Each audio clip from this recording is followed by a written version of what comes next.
Okay, so I am going to help you guys do your the rest of your graphic organizer. You should have this already, the ethos portion. We did this yesterday as a class. If you don't, pause this video right now and make sure you have that box completed. Um, if you look down here, here's an example of pathos. I want you to write this one. There are many choices that you can use in Sinners in the Hands of an Angry God. Jonathan Edwards uses a lot of emotional appeals. You have a lot of fear tactics, a lot of loaded language, and things like that. But this is a great line. This is, oh, these paragraph things are wrong. I'm going to put paragraph 11.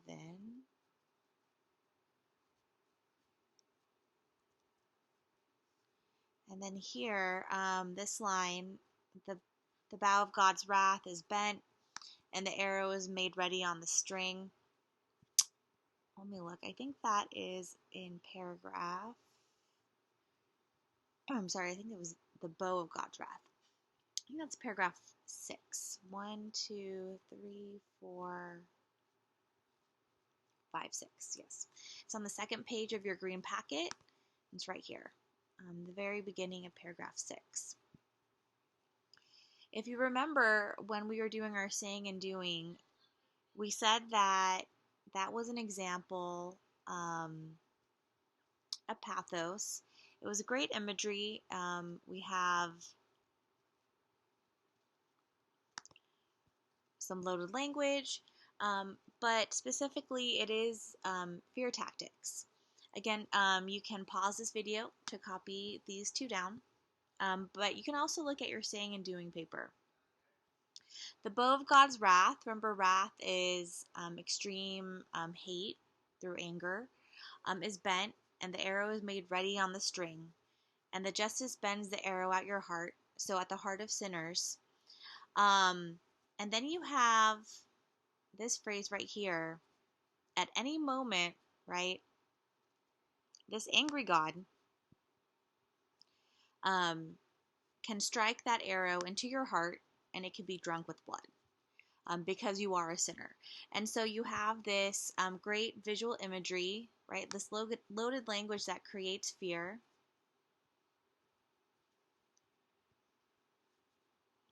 And that's what we're putting over here. That is his rhetorical technique. This is how he's trying to be persuasive. There is only one example of logos in the text, just like there was only one example of ethos. The example we found, I believe, was in paragraph 5. Sorry, this was paragraph 6, and the example of logos was in paragraph 5.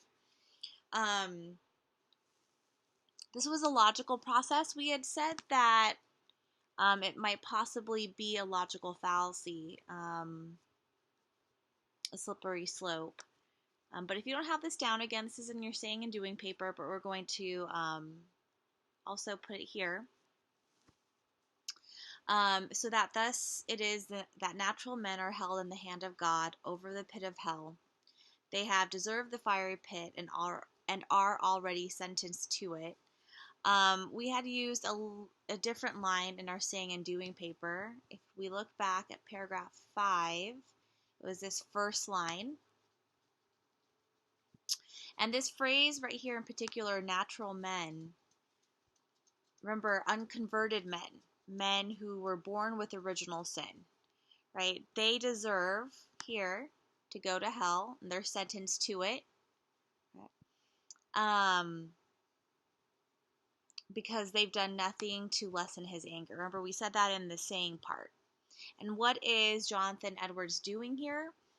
He's giving us this false logical process. It's a logical fallacy that because you were born with original sin, you're going to end up in hell, right?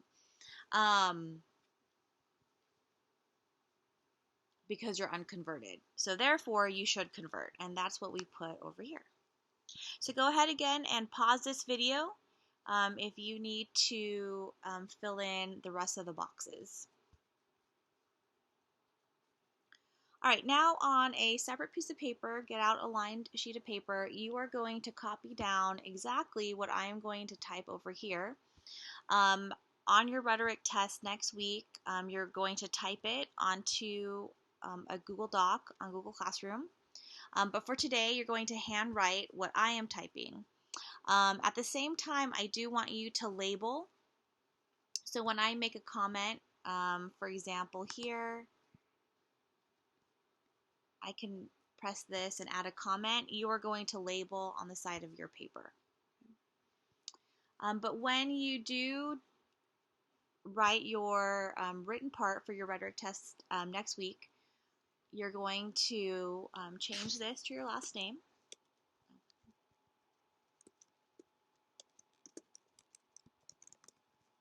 And then you're going to fill in your name. Well, I'm just going to leave it as your name so that you know. My name, make sure you spell it right. The class name, which is English 3P. You don't have to write any of this on your paper, but I do want to show you. Don't forget to change your period number. This is how, this is MLA format, by the way, all of this.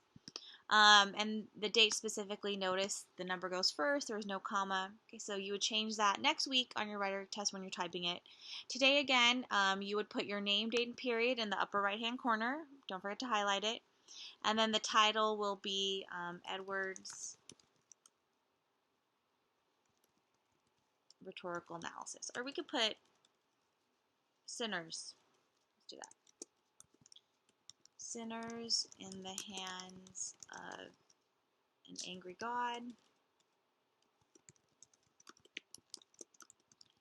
Rhetorical analysis. Okay.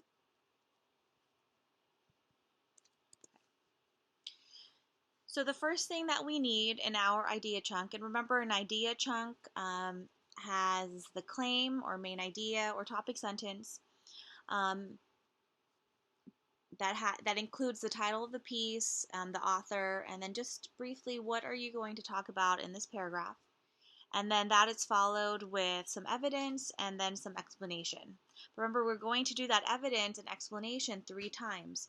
One each for ethos, one for pathos, and one for logos. So each of these things, this will become a sentence, and this will become 1 to 2 sentences, and so forth. On your rhetoric test, I'll give you a graphic organizer so you can organize your thoughts this way, and that will help you then write your paragraph.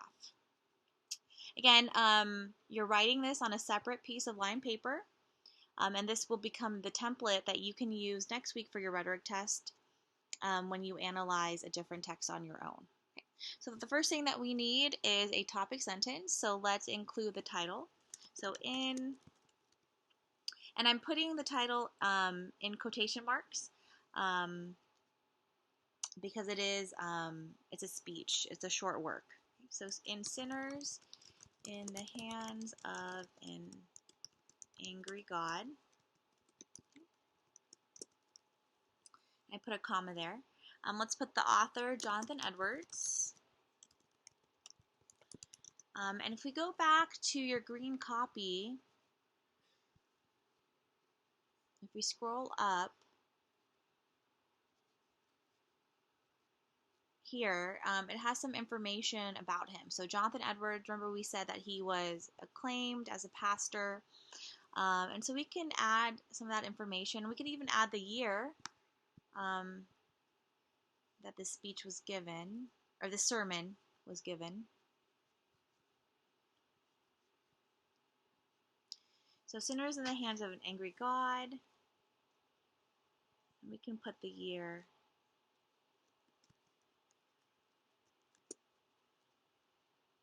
Well, we don't have to. I don't want to confuse you.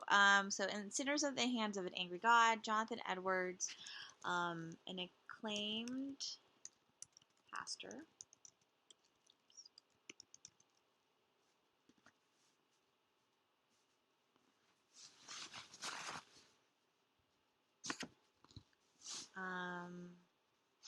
gave a sermon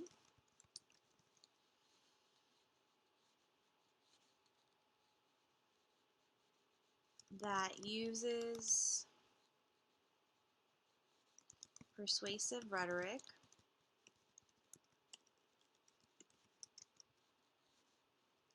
sinners in the hands of an angry God, Jonathan Edwards, an acclaimed pastor, gave a sermon that uses persuasive rhetoric.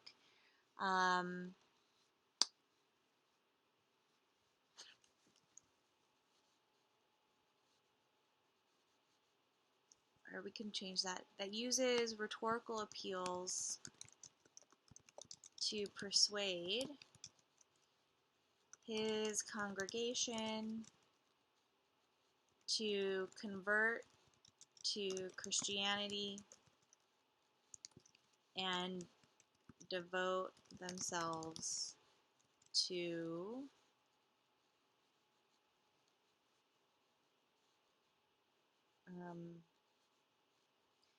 appeals and devote themselves to their religion.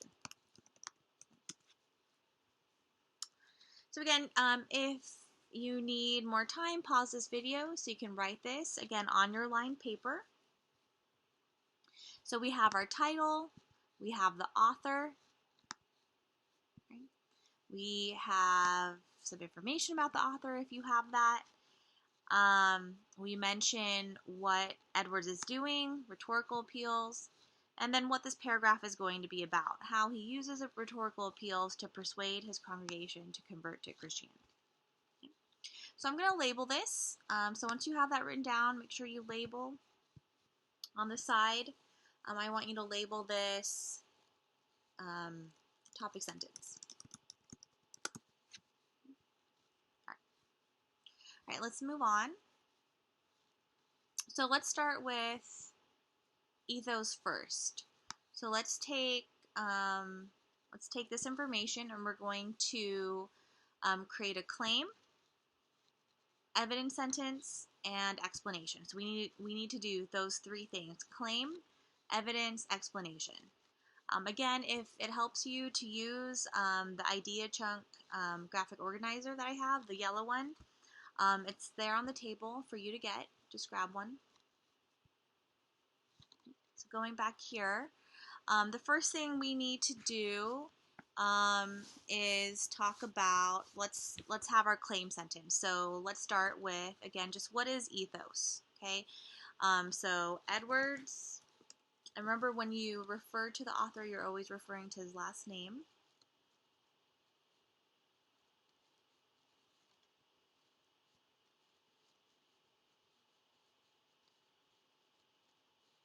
So Edwards appeals to the audience's sense of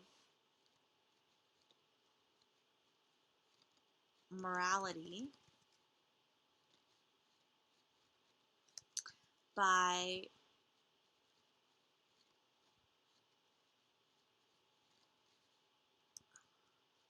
referencing specific events in the Bible.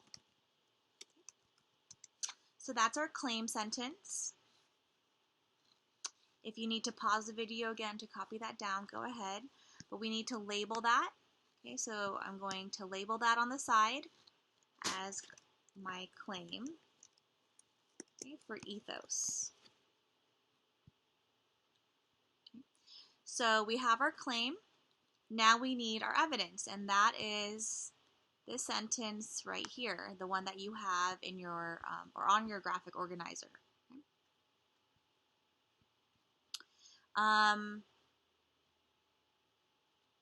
Let's do a direct quote. So this is how you do a direct quote. Since I already used Edwards here, I don't want to repeat that again. It might be a little repetitive. Edwards this, Edwards that. So we could put the orator. Somebody who's speaking states, okay, comma, quotation marks. Is that? Let me check first if in paragraph 11 if that is in the middle of a sentence or if it's its own sentence. Paragraph 11. Okay. So I am going to quote this sentence here. Remember, we use some ellipses, the dot, dot, dots to take away a sentence. But notice how this is, a complete sentence. So I'm going to capitalize many. So the orator states, and this is a direct quote. I have states right here, and I have a comma, and now the quotation mark. So now I'm just going to write that down. So many are daily coming, dot, dot, dot. So our ellipses, with their hearts filled with love to Jesus. Remember, we use these brackets because in the original text, it states him, but we want to make sure the reader knows who that pronoun is referring to. So let's go back here. Oops. To Jesus, who has loved and washed them from their sins in his own blood. So we need to end that with quotation marks. Remember, quotation marks always come in pairs. So we have one right here. We have the end, its pair right here at the end of the quote. And we need to cite this. So we have Edwards and the paragraph number, which is paragraph 11. Notice where I put the period. The period goes after the citation. All right. Again, if you need to pause the video to copy this down, go ahead. And after you have this copied, make sure you label it on the side. This is now our evidence.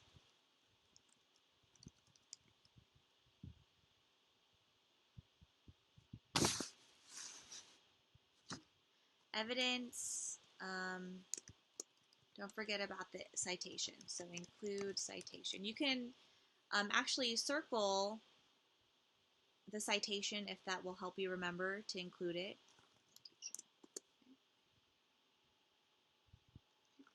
So if you want, after you label that this sentence right here is the evidence sentence, then go ahead and circle Edwards 11 and put citation next to that so that you remember to include that. All right, so we have our claim right there. We have our evidence sentence. This is a direct quote. Now we need an explanation. We need to talk about this, and that is basically this part. We just need to put that in better wording. Again, at any time, you can pause this video if you need time to copy. All right, let's go to the explanation. What can we say about this quote, right? And we are connecting it to our claim. So we need to connect our claim, the fact that Edwards is using ethos, right, to persuade us that he's referencing something in the Bible and that he is referencing morality. And we need to connect that with this specific line and say something about it, right? A good way to try to get you to not just restate, but to say more is to ask yourself, so what? Well, so what that he uses ethos? So what that he says this right here, right? And that will help you get to this part. So let's put that into sentences. Let's say, let me go back and look at it. This is actually pretty good. We could just put this. Edward's purpose is to inspire hope, so that people will accept Christ. Okay, so let's do that.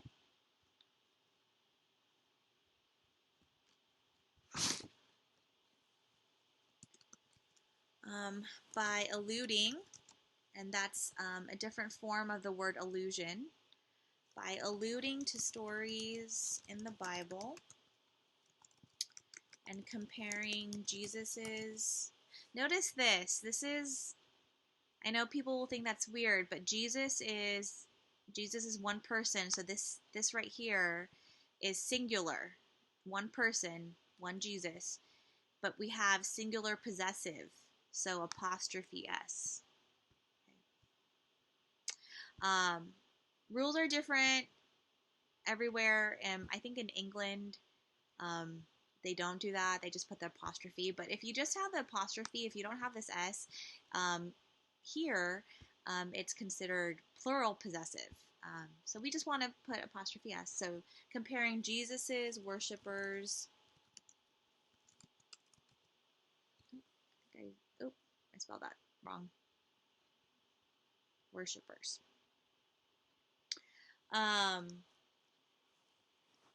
Comparing Jesus' worshipers to those in his congregation. By alluding to stories in the Bible and comparing Jesus' worshipers to those in his congregation, Edwards provides hope to his audience that they can attain God's forgiveness. They can attain God's forgiveness. Notice here again, apostrophe S, because this is singular possessive. Okay, God is one person. And apostrophe S, because the forgiveness belongs to him. They can attain God's forgiveness and be... Oh, let's just end there. They can attain God's forgiveness. I was going to put and be born again. Let's see. I'll just put that. Okay.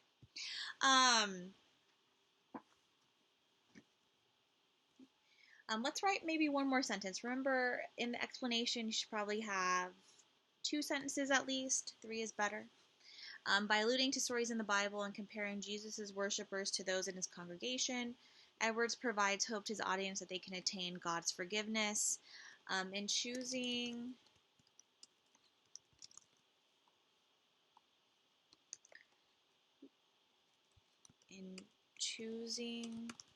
a morally, remember this is referencing morality, in choosing a morally sound decision through conversion. Conversion is another form of the word of being converted, right?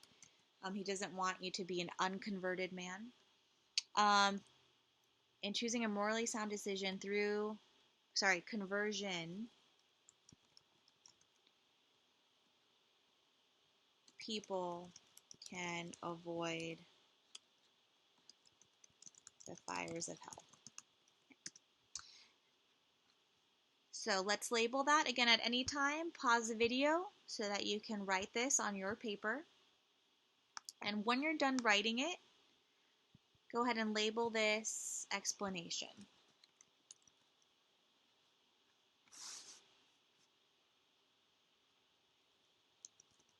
Explanation. Okay. So again, on your paper, you should have the title, you should have this topic sentence, and then you should have this first idea chunk, claim, evidence, explanation. You should have those things labeled. Okay? Don't forget to circle the citation. All right, now we're continuing. Now we have to do it for both pathos and logos. So pathos, we're going to write all this, and then we'll do that for logos. To make everything flow, though, let's add a transition word. So I'm going to use the word additionally. I want you to circle that word, and then just like you circled the citation, you circled this and labeled it citation, I want you to circle this word on your paper additionally, and I want you to label it transition word.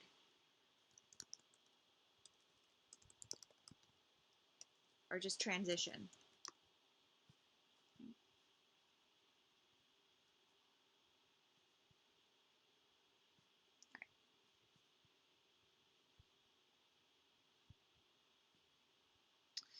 So additionally, and now we need a claim, right? So we have our claim, or we had our claim here for ethos, right? That he appeals to the audience's sense of morality. So now we have to create a claim for pathos. Additionally, Edwards, again, always refer to the author by his or her last name. Edwards appeals to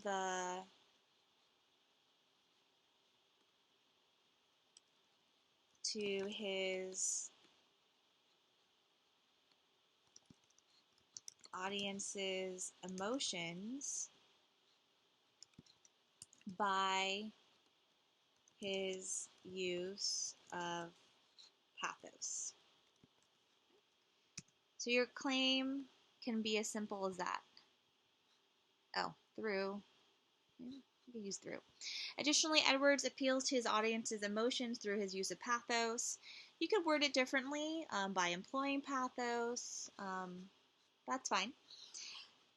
So I'm going to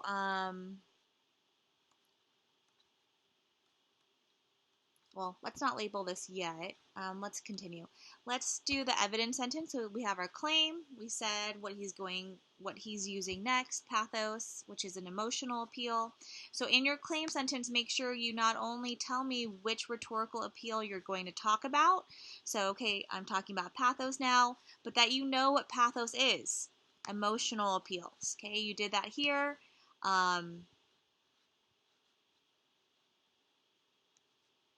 Ethos, audience's sense of morality.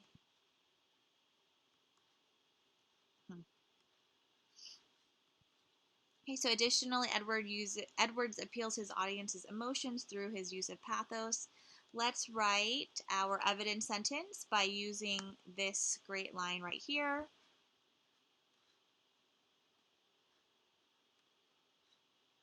Okay. So let's put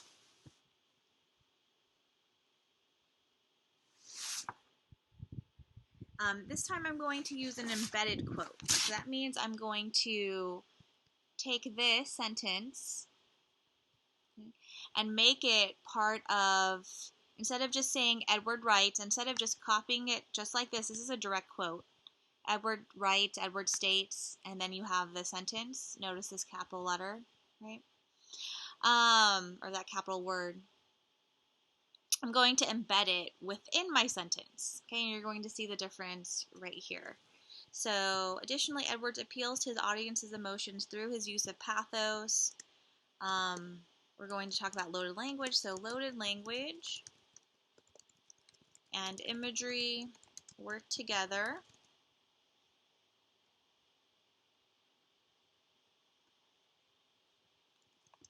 to pierce his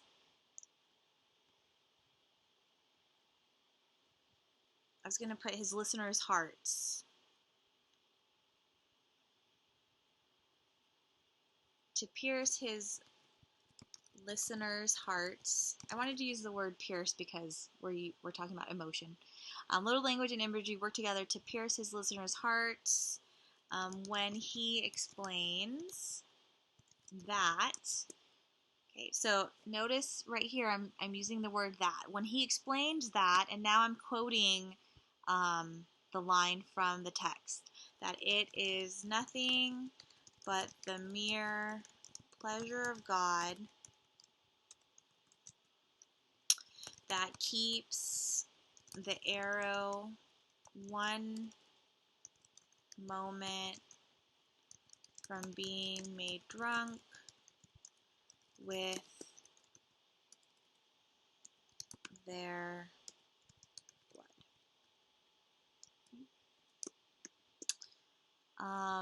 And that was paragraph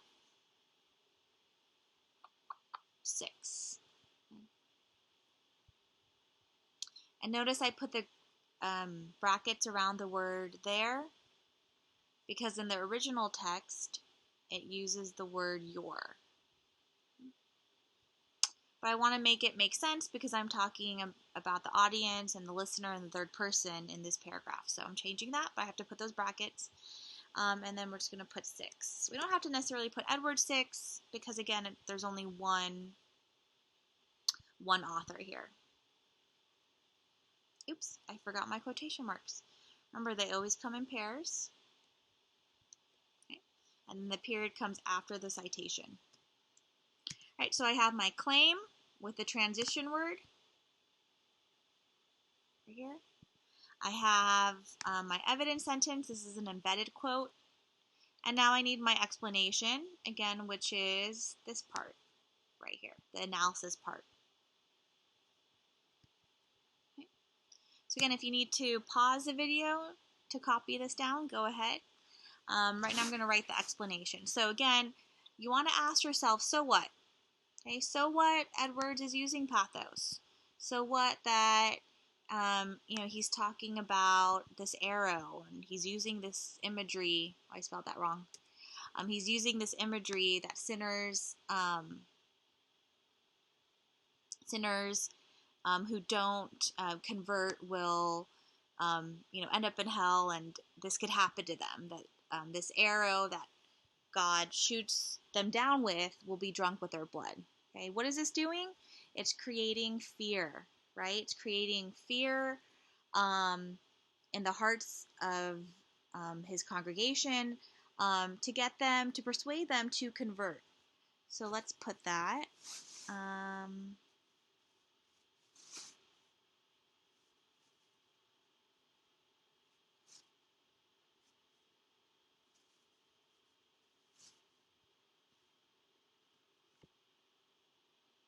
What did we put here?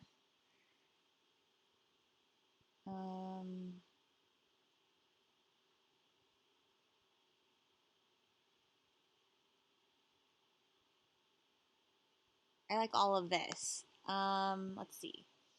Edwards, I think we should just write this. This sentence right here. I like that one. So I'm going to write that along with another sentence. So let's see.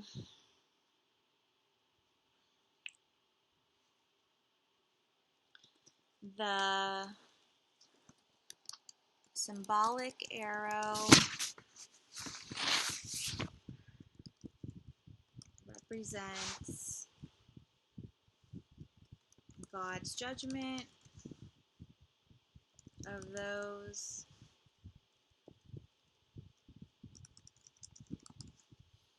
who do not, did I spell that wrong? Judgment of those who do not accept Jesus Christ as their Savior.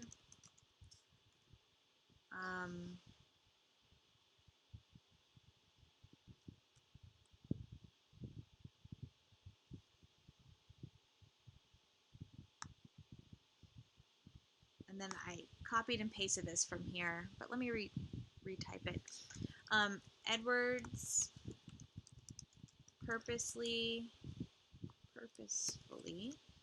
seeks to ignite fear in his congregants. Again, this is a form of the word congregation.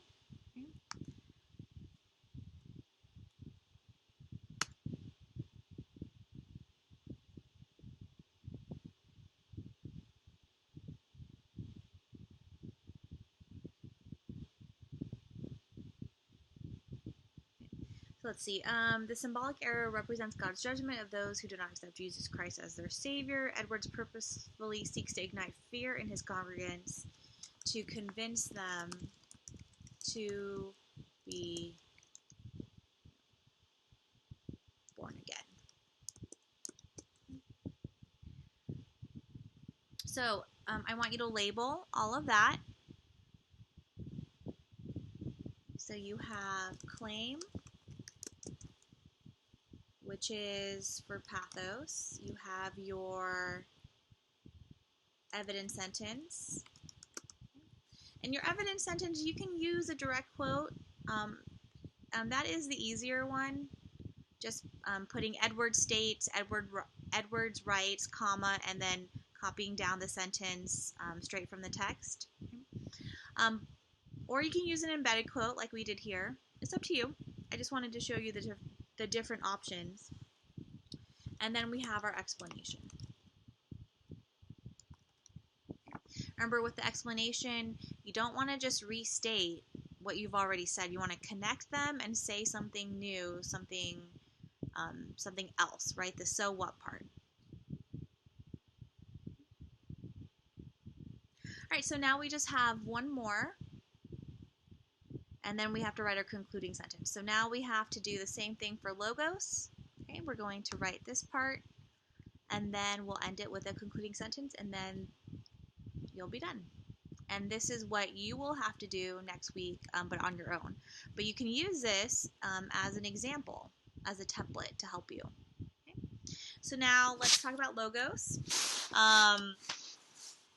So let's do our claim sentence. Oh, we need a transition word. So finally. Okay. So I'm going to label that. Oh, I can't label it, but you can. So circle finally and put transition or transition word. Finally, Edwards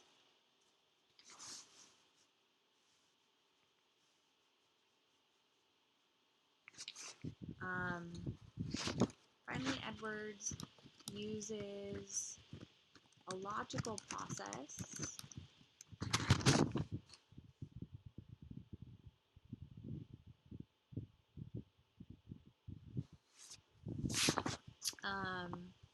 to explain why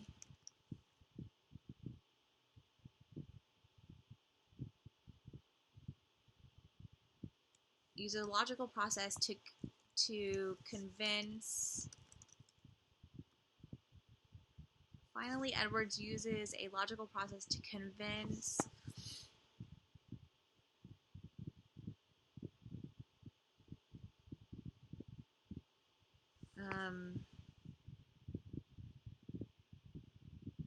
or you know what, let me change that. Finally, Edwards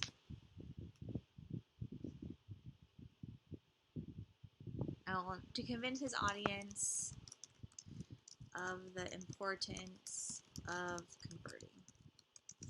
Did I ever use that sentence? Okay. Finally, Edwards uses a logical process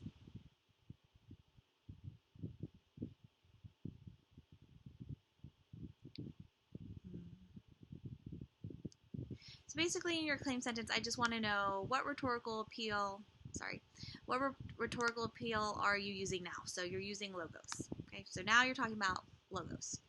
All right, so now we need our evidence sentence. And here, if you want to define a little bit, if in your if on your rhetoric test you see that the person is using facts, statistics, or data, you can say the author is using logos to persuade his audience to believe, or whatever it is that the person's trying to persuade you to do, through the use of facts or statistics or data or research. So you could do that there. Here I'm just saying logical process because that's what we're going to talk about. And this is our evidence right here. This was in paragraph 5.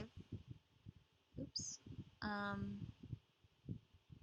The thing about natural men, right, being sent to hell because they deserve to go there. So let's put that.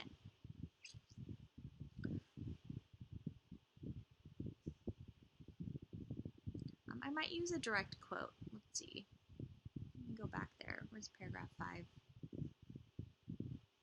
Let's see. No, I'm going to embed it because I don't want to write this part. Okay, so I'll embed this part of the text.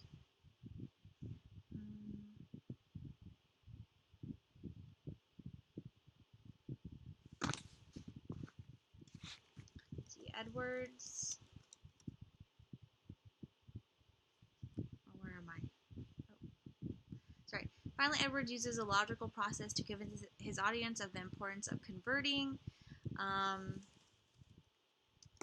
He states that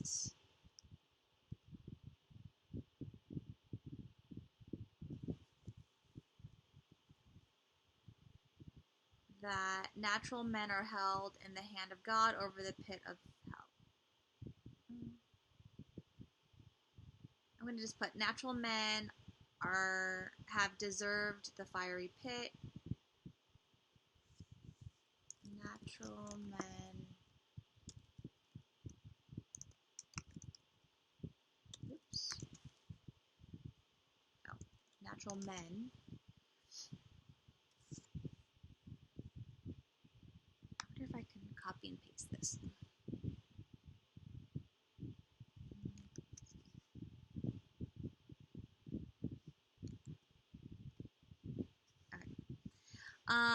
He states that natural men are held in the hand of God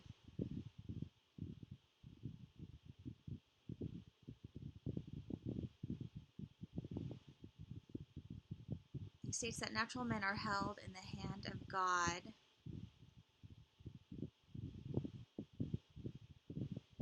over the pit of hell.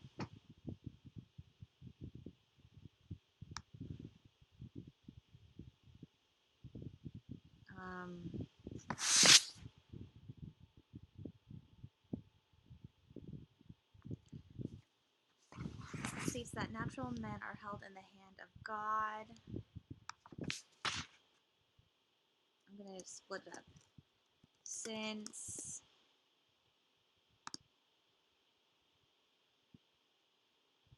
they have deserved the fiery pit and are already sentenced to it. So I'm going to delete the rest of that. Okay.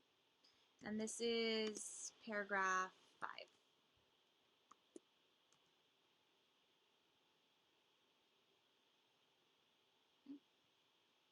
Again, if you need to pause the video, go ahead to do that, to copy it down. So again, here's the evidence sentence. What did I just do? What is this?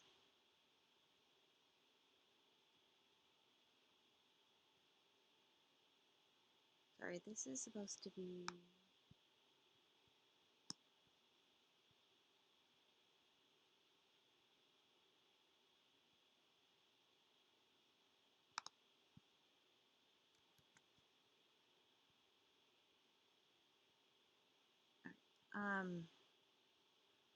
this part right here was pathos.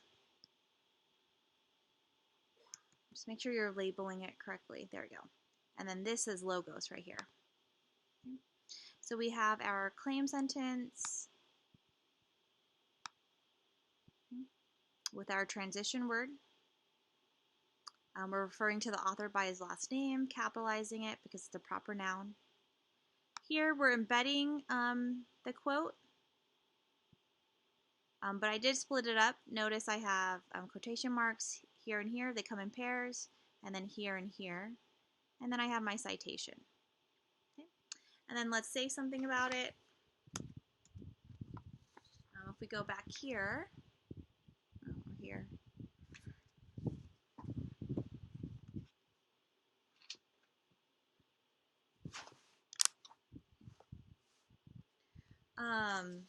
It says this. So let's see what we can write.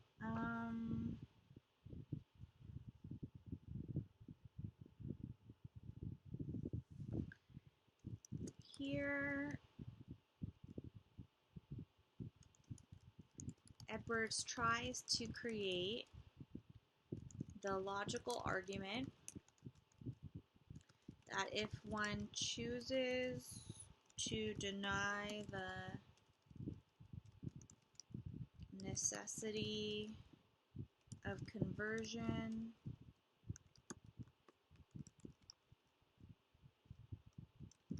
then one. Notice I'm using third person here. I'm not saying then you, right? Then one must accept the consequences of his or her actions. Okay. And there it's implied that that would be going to hell.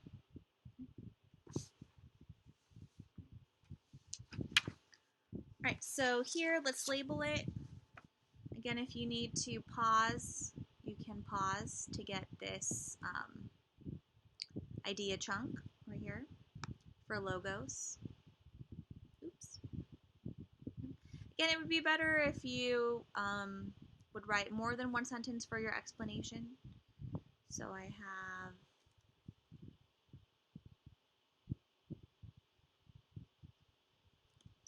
my rhetorical appeal, my claim, which is that I'm talking about logos. I have my evidence. Again, you use a direct quote, you use an embedded quote, and then my explanation. All right. And now, finally, we're at the end. I know, I'm tired too, which is why I only wrote one sentence here for the explanation. So now let's just wrap it up. What would our concluding sentence be? We can say Edwards. Again, notice this is that apostrophe S because it's singular possessive. So Edwards' use of rhetoric effectively conveys his message to the audience that conversion is the only way to save themselves from eternal damnation. Scary stuff. All right, so that's it. So that is a nice way to wrap it up, right? You need something to start it off. You have your topic sentence right here, text, author, right? And what the paragraph will be about, rhetorical appeals, analyzing his use of logos, ethos, pathos. And then you, after you went through, you had 3 different idea chunks for ethos, logos, pathos, each one with a claim, saying which rhetorical appeal you're going to use, right, and what that rhetorical appeal is, your evidence sentence, and your explanation with transition words throughout to make it flow. Now you're just going to wrap it up with a nice concluding sentence. So we want to label this our concluding sentence. And that is it.